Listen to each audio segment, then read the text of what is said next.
everyone. Welcome to this week's Karma Cards. I hope that you are having a fantastic week. This week, I have a little something different to share with you. It is a message from my team, but it's also sort of like a declaration of how I'm going to move forward. And I wanted to share this with you because I hear the phrase going back to normal a lot lately. And I understand why, and I understand what people are referring to. But I have decided that I am not going back to normal. And here is why. First, the question I have for you is, what is there to go back to? Do you really want to go back? I personally don't. Because I'm looking at the bigger picture. I'm not looking at the inconveniences versus the conveniences of the past. I'm looking at the whole operational system, and I definitely don't want to go back. The past, where we were, what used to be normal, is based on an old paradigm that was designed to keep us in a control matrix focused on the lower game board. Now, this lower game board is something that comes from the Law of One, comes from Carla Ruckert's book, Living the Law of One. And she talks about two game boards. And I've talked about this a little on my podcast, Modern Mystic Soul.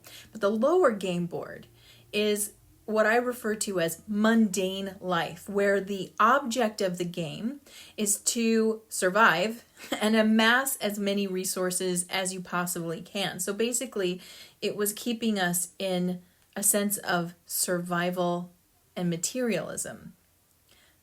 And I'm not interested in going back to that. Going back to what we lived in the past, the normal, we were all in what's called a past-oriented mind state, with very few people actually achieving future-oriented mind state. So to be past-oriented means that you're constantly recalling what has happened to you, what you did do, who you have been, to remind you of who you are, which is why so many people felt stuck in a rut.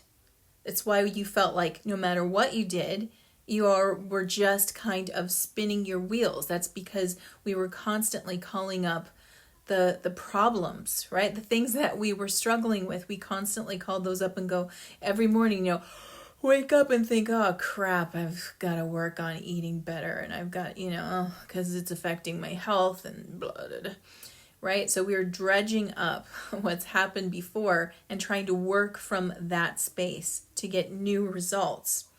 And that's a form of insanity, to repeat the same behavior and expect different results. So by repeating the past, or having a past-oriented mindset where you're always looking back to what you did to figure out how to do something different, right? This is a cycle that can't resolve itself. So there's no way I want to go back to that either. I hope you don't either. Another reason I don't want to go back to the old normal is because that normal was a system built on giving your power away, your truth away, your knowledge away to false idols. So what I mean by that is that we let people into our head because they could create a certain kind of buzz. And because they could do that, we trusted them. We got excited, we got jazzed about what they were talking about and how they presented it. It was very dazzling, it was very appealing and magnetic. But these people did nothing to earn our trust, and yet many of us innocently and maybe even naively fully gave it over to these people. I do not want to do that anymore. How did they do that? How did they manage to trick so many people? Because they're smart MFers. They're smart. They're smart. You gotta give them credit where credit is due. Very intelligent, but also highly manipulative. How they did it is they used the messages that truly resonate. They resonate deeply within us. They resonate as deep truth.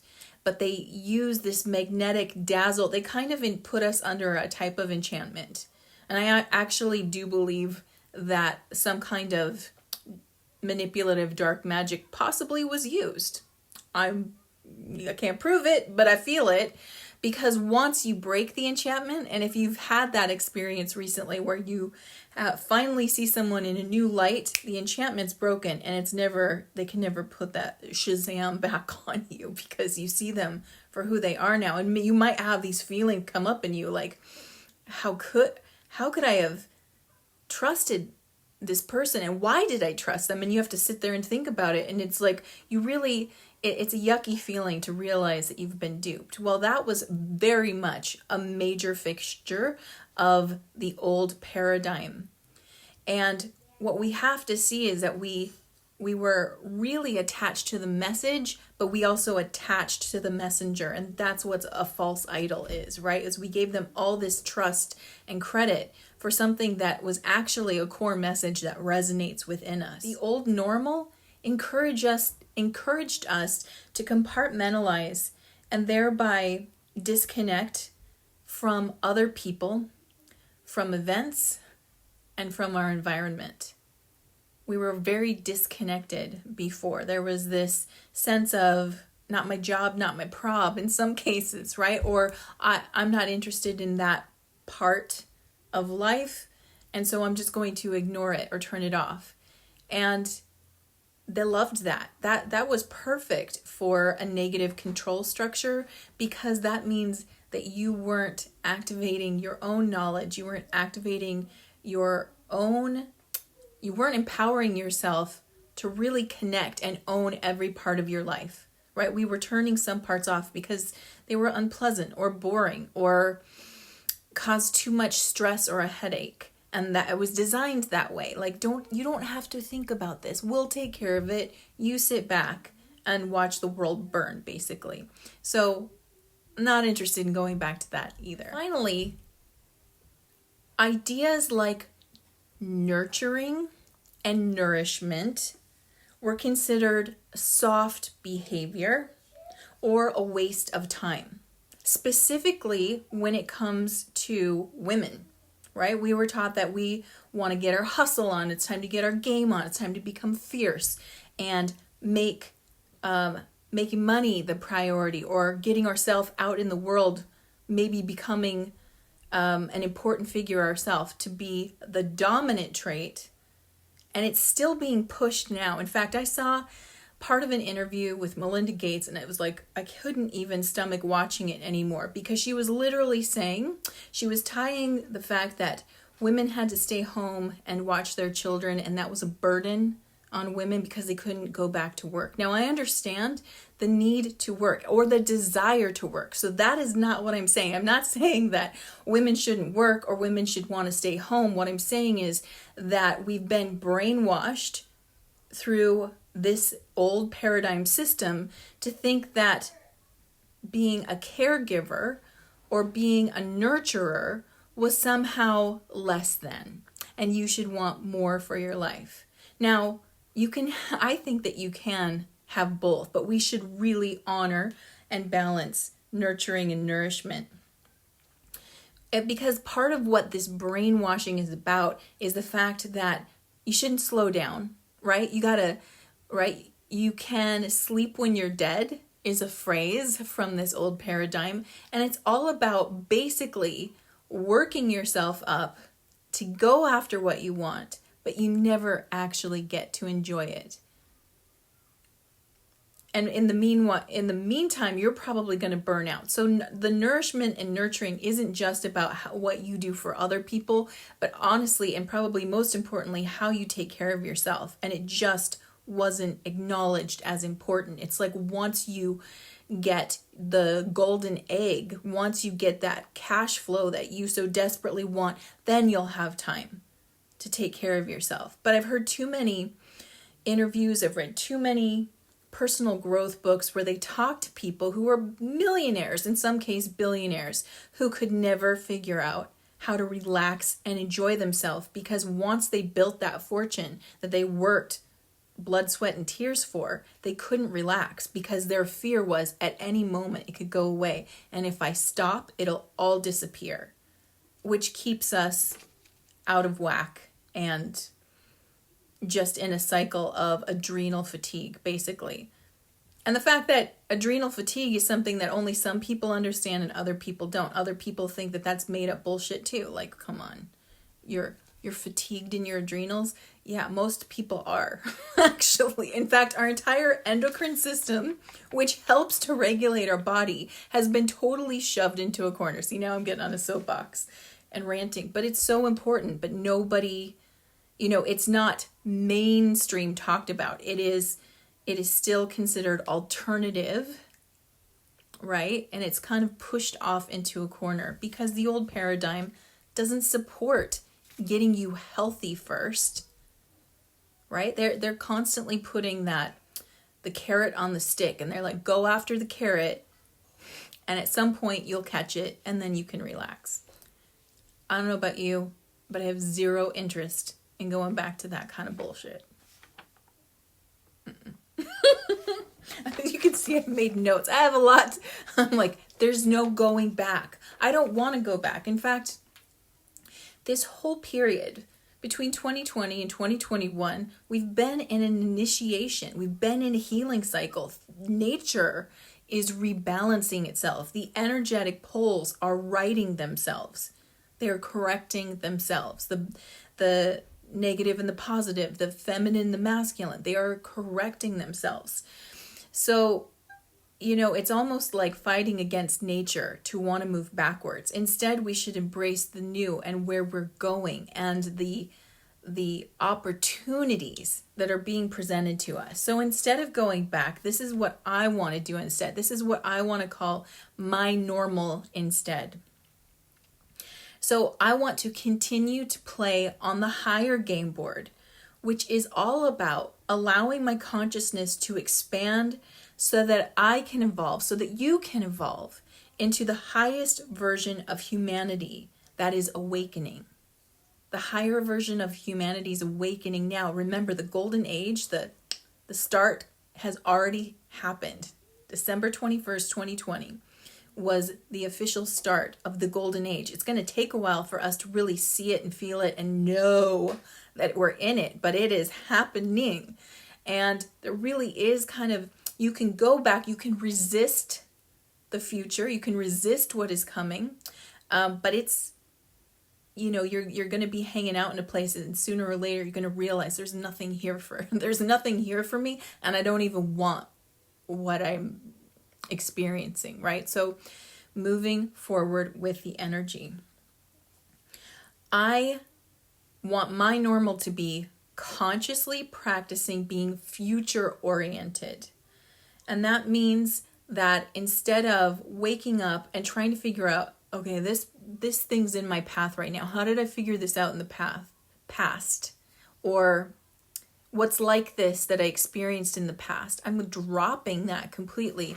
And I'm going to go talk to the version of myself. I'm going to spend time really contemplating and maybe sitting in meditation for a while to hear what future Therese did to get through this. Because that's where the solution is.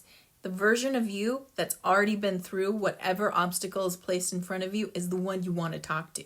Not a version of you who's been through something kind of like it or, used these tools in the past. Nuh-uh. New, forward thinking. All it means is that you have to assess things a little differently. Rather than relying on memory, you're going to go into your intuition. Very different. As we move forward in this better than normal, I want to continue to recognize that all the resources I need are present inside of me. All the resources you need are present inside of you.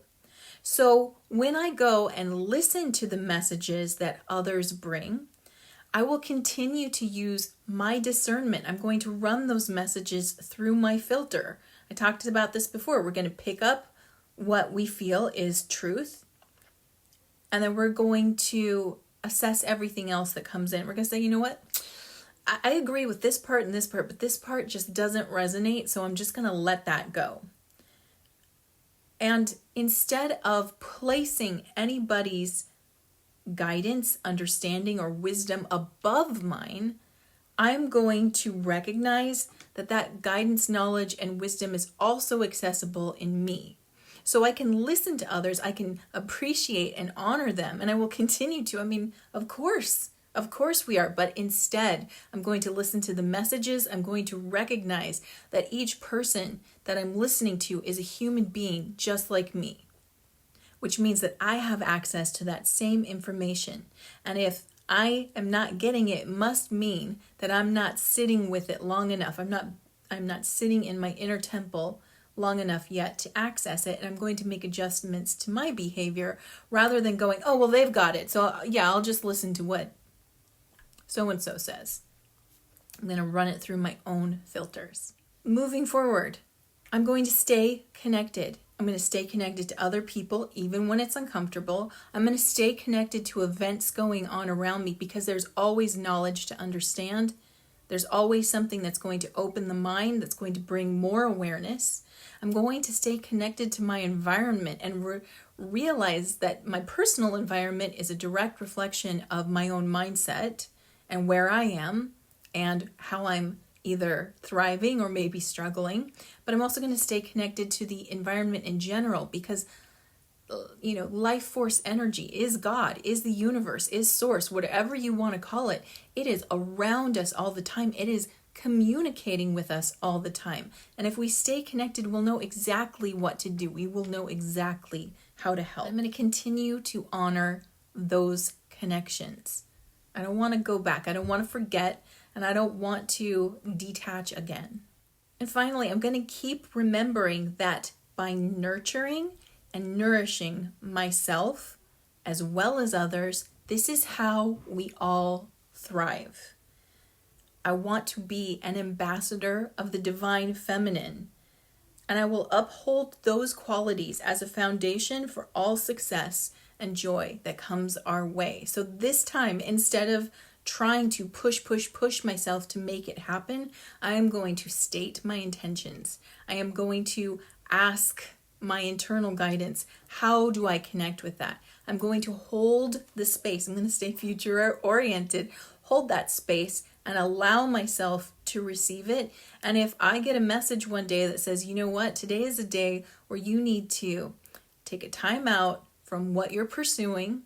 You need to focus on your physical wellness. You need to focus on the wellness of those around you and be present with what life is asking from you today. I'm going to do that and trust that process rather than trying to push a personal agenda to make something happen that I want to have happen. I hope that this message inspired you. If it triggered you in any way, that's not my intention, but there is something there for you. Triggers are always something to help you know, hey, wait a minute. This is something. This is affecting me. I'm having a reaction to it. And ultimately, the things that trigger us cause us to look deeper at ourselves or at situations and give us an opportunity to heal something. Now let's go into karma cards. So if you are new to playing karma cards, here's how they work. I have 3 decks here: the planets, the signs of the zodiac, and the houses of astrology. And I've already asked my team in spirit, what is the message that you have for us this week? And I have 2 answers that appear on the cards. The one in red are action-related answers, and the one in blue are outcome. And the way that you play is tuning in intuitively and feeling whether you need action-related answers this week, outcome-related answers, or both. While you're deciding, let me tell you the timing for this reading. So this reading is timed for today, Wednesday, May 19th through, I think it's Wednesday again, May 26th, which is also the full blood supermoon lunar eclipse. It's going to be a huge energy, and I'm going to be doing spirit circles during that energy. So if you want to join the next spirit circle, you can go to blythestarlight.com/spirit-circles. All right, let me give you the flavor of this reading. We have the North Node, future oriented again, in the sign of Taurus, which we're almost out of, in the 2nd house of worth and value and possessions, which is also ruled by Taurus. So this will be an interesting reading. For those who are choosing action, your spiritual action is have faith in your beliefs patiently. Okay? Patiently. Thank you, Taurus. Thank you for reminding us to be patient. Now, Taurus is ruled by Venus, who represents the divine feminine, the nurturing and nourishing I was talking about before, very much represented by Taurus and Venus energy. So that's patience is divine feminine quality, the ability to sit with something, to hold it, right? To hold that, to contain that space. Have faith in your beliefs patiently. Hold the space for them. Your beliefs, the things that you want for yourself, for your life, they're coming. Have faith in that. Have faith in the things that you believe about the world, especially if these things are positive. There's a lot of positivity coming. It's coming. Have faith in that, right? Mental action. Do not worry about the costs of what you want. I love this. Kind of ties into last week where we were talking about your desire is equal to your destiny. People don't dream big enough. A lot of times people edit their dreams so that they're more reasonable. Don't worry about that. Dream as big as you want. Make a declaration for yourself of how you're going to live in the future. Right? These were just 5 things that I paid attention to that I'm like, this is where I'm going and this is how I'm going to get there. You can do this too. Don't worry about it. It's not, we're being asked to really get specific about what we want to see, and then put it into the hands of a higher power right now. Physical action. Now is the time to use the most direct way and get what you need. All right. So again, getting those needs met. Use the most direct way. So for example, about nurturing and nourishment. It's really hard to say those together. Nurturing and nourishment, or taking a break.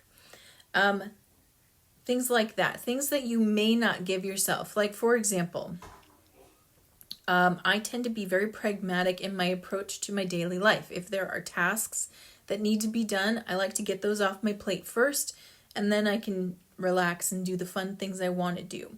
And most of the time, that approach works.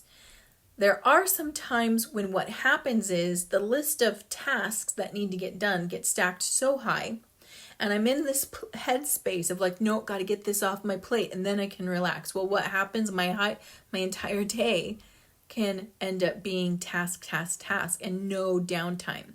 And so my body, my team, my whole system always wants to autocorrect after that happens. So what happens is if I have a highly productive day where a lot of things get done, usually the next day my body's like, you need a break. I'm only okay with doing things that are relaxing, enjoyable, feel good, elevate my spirit, because, being task oriented, it's great when you want to get stuff done, but some things like the cooking, the cleaning, the bills, the admin, whatever it is, it's on a loop, right? It's always coming back around. So just because you tackled it once doesn't mean it's not coming back. You've got to have that balance. You've got to give yourself an opportunity to raise your own frequency, to do the things that really nurture and nourish you, so that the tasks and the responsibilities that come with having a home or having a family or having a business feel good. So you can remember, oh yeah, I get a lot out of this. It's not just work. I'm actually getting something out of it, and I can feel it. So that's what I'm getting, is now's the time to use the most direct way to get what you need. So if you need to give yourself a permission to stop or take a break or just breathe and just sit outside in the grass and do nothing, the old paradigm didn't honor that. That was considered a waste of time. Like, why are you wasting your time? No, this is exactly what we need to reconnect to ourselves. We're not designed to be workhorses and then die. We're designed to be in balance, to be with nature. So this is basically permissions to take care of yourself, right? Let's go to outcomes. So for those who are choosing outcomes for the North Node in Taurus in the second house of worth, your spiritual outcome will be, there will be resources to maintain your beliefs. Aha! This is good. There will be resources to maintain your beliefs. So as you get clear on how you're going to live moving forward, whether you do want to go back and you're like, I want everything back the way it was, that's fine.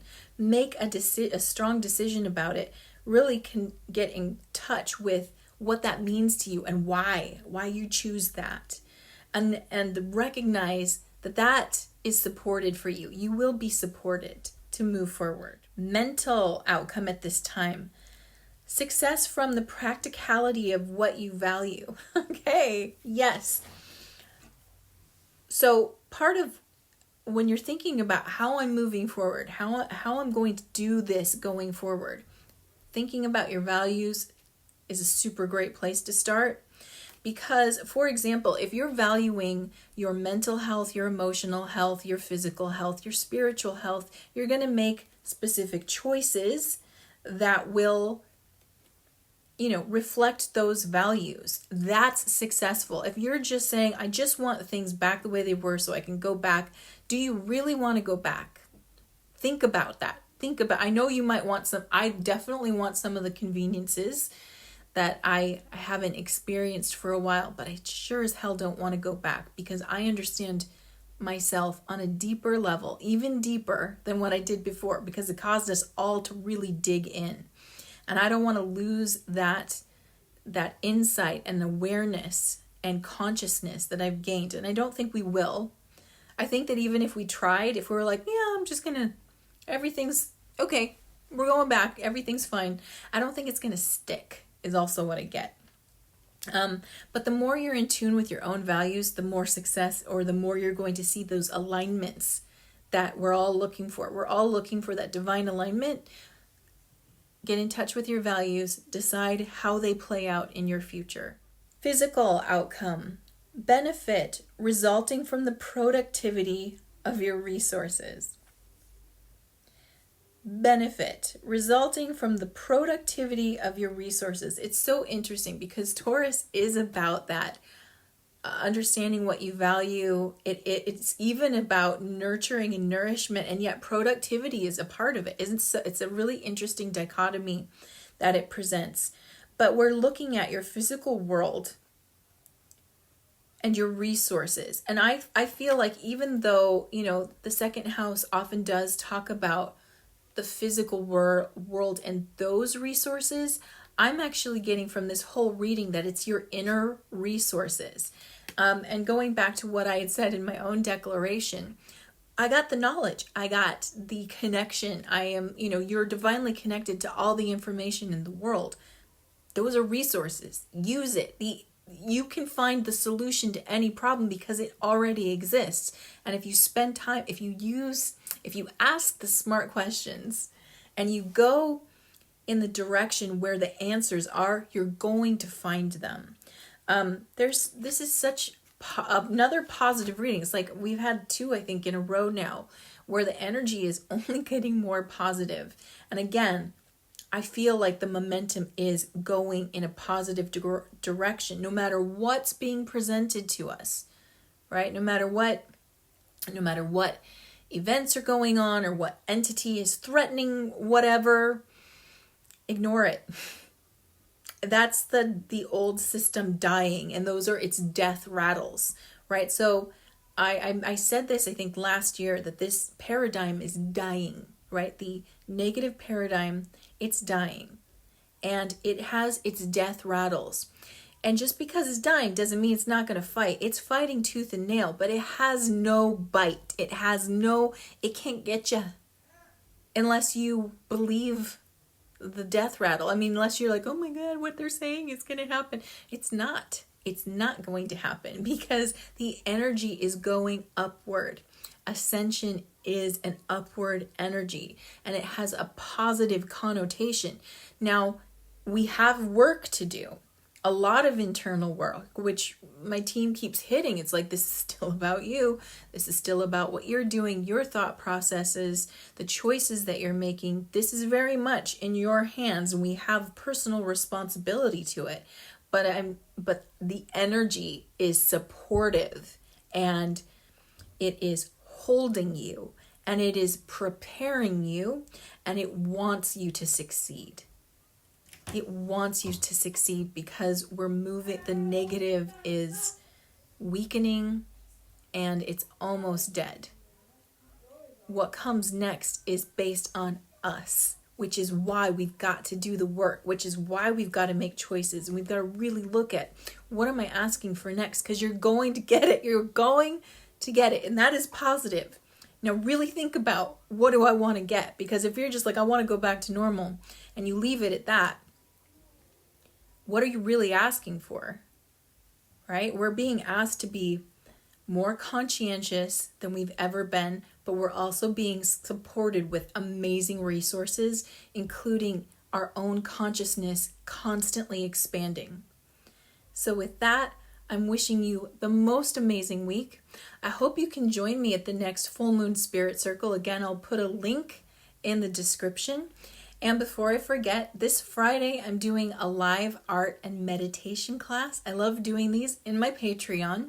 And in this class, what we're going to be working on is what's called a success spiral crystal grid, where I'm going to teach you how to create a crystal grid map, how to set it up and activate it for your future success. I hope you can join me there too. Link to my Patreon is below. Until next time, love you, and I'll see you next week.